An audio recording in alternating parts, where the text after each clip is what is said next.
بچه اومدیم به ویدیو جدید. همونطوری که قولش داده بودم ویدیو بعدی با صدا میام.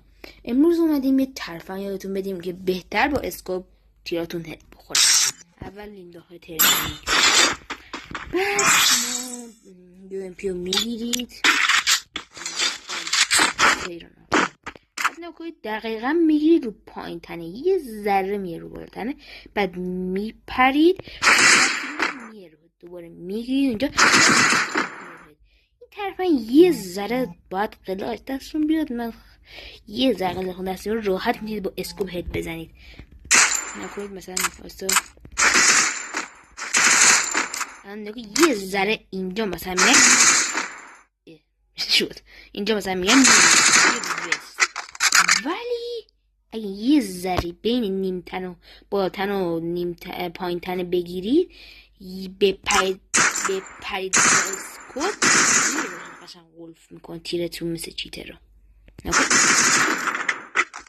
امیدوارم که از آموزش امروز خوشتون اومده باشه. تا ویدیو بعدی، خداحافظ.